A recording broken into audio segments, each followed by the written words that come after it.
देखिए,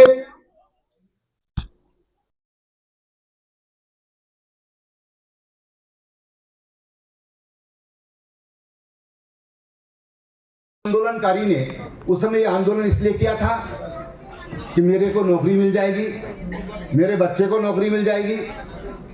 इसलिए किया था कि हमारे राज्य अलग बनना चाहिए, और ये राज्य जिस तरह से उत्तराखंड के इस क्षेत्र की उपेक्षा हो रही है, लखनऊ से इसको नहीं देखा जा सकता है।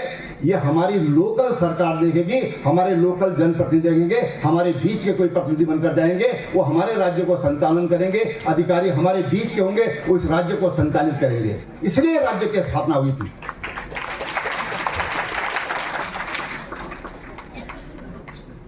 कई बार लोग बोलते हैं कि सांसद तो पढ़ा लिखा ही नहीं है, विधायक पढ़ा लिखा ही नहीं है। तो भाई चुनते तो हम ही है ना, चुनता कौन है? हम ही चुनते हैं। कई बार हम अपने, एक बार की याद है मुझे, जब 2002 का मैं चुनाव लड़ रहा था, पहला चुनाव था मेरा, तो एक बड़े वैज्ञानिक थे, अब उनके बेचारों का स्वर्गवास हो गया।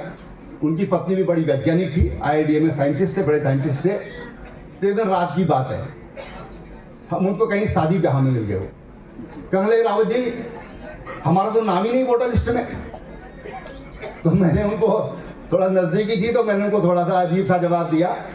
मैंने कहा, आप लोगों के नाम अगर वोटर लिस्ट में नहीं होंगे तो फिर आप कहेंगे कि हमारा विधायक तो बुद्धू है, मूर्ख है, कैसा विधायक है। अरे भाई, पढ़े लिखे लोगों का जब वोट नहीं होगा तो फिर कौन विधायक को चुनेगा, कौन पार्षद को चुनेगा, कौन चुनेगा? और इसलिए जनप्रतिनिधि इसलिए श्रेष्ठ माना जाता है, इसलिए उसको बड़ा सम्मान मिलता है कि वो जनता की परीक्षा में से निकलता है। उससे परीक्षा कौन है? ऋषिकेश विधानसभा में कितना वोटर है? 1.5 लाख तो हो गई, अब ज्यादा हो गया। गोईवाला में 1,81,000 के करीब है, 90 लाख के आसपास है। धर्मपुर में 2.5 लाख के करीब है। ये 2.5 लाख लोगों की परीक्षा में से एक जनप्रतिनिधि चुनकर जाता है।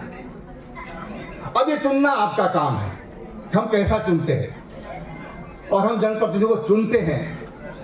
ये हमारे लोकतंत्र का हमको सबसे बड़ा तोहफा है कि यहाँ जनता फैसला करती है कि हमारा प्रतिनिधि कैसा होना चाहिए। जब हम राज्य के 25 वर्ष मना रहे हैं, ये रजत जयंती वर्ष हमको इस बात की समीक्षा करने का मौका देता है, हमारी अंतरात्मा को खोलने का मौका देता है कि हम अंतर मन से सोचें कि क्या हम अपना वोट ईमानदारी से दे रहे हैं? क्या हम ये ध्यान रख रहे हैं कि हम वोट डाल रहे हैं कि किसको वोट देना चाहिए, किसको नहीं देना चाहिए, इस व्यक्ति का चरित्र कैसा है, इस व्यक्ति का व्यवहार कैसा है, ये व्यक्ति का सार्वजनिक आचरण क्या है? व्यक्तिगत हो सकता है किसी का खराब होगा, लेकिन सार्वजनिक आचरण क्या है? समाज के बीच में इसकी भूमिका क्या होती है? ये किस दृष्टि से समाज को देखता है, समाज के बारे में इसकी सोच क्या है? ये सारी बातें हमको विवश करती हैं। इन 25 सालों में जब हम समीक्षा कर रहे हैं, एक सॉल के चक्कर में मत हटिए कि यहाँ सम्मान होना है कि वहां सम्मान होना है, इससे कुछ नहीं होने वाला है। ये तो प्रतीकात्मक चीजें हैं, ये तो सिंबॉलिक है। यहाँ हो गया, वहां हो गया, नहीं हुआ, जो यहाँ पर आया नहीं, वो क्या वो सम्मानित नहीं है क्या? वो जनता में सम्मान के लायक नहीं है क्या? उनको भी गलतफहमी नहीं होनी चाहिए। और हम ही सर्वश्रेष्ठ हैं, ये भी गलतफहमी नहीं होनी चाहिए कि हम सांसद हैं, हम विधायक हैं, हम सबसे बड़े हैं। ये अहंकार हमको डुबाने के लिए पर्याप्त होता है। इस अहंकार से बचने की जरूरत है। क्या फर्क पड़ रहा है भाई उससे? क्या हमने इसलिए मूवमेंट चलाया था क्या? और इसलिए भाइयों बहनों, जब हम राज्य का रजत जयंती वर्ष मना रहे हैं, राष्ट्रपति जी परसों आई थी, उन्होंने एक बड़ी बात कही थी। आप लोगों ने कितना गौर से सुना मुझे मालूम नहीं। वो देवी स्वरूपा है, वो महिला जो हमारी राष्ट्रपति है। मैंने देखा है, उनके घर भी गया हूं मैं, उनके गांव में भी गया हूं, जहां से वो सभासद रही वहां भी गया हूं, जहां से वो विधायक बनी वहां भी गया हूं। मैं उस घर में गया हूं, उनके घर में मैंने जाके देखा इनका घर कैसा है उड़ीसा में। वो देवी स्वरूपा महिला है। उसने एक बात कही कि आत्म मंथन की जरूरत है।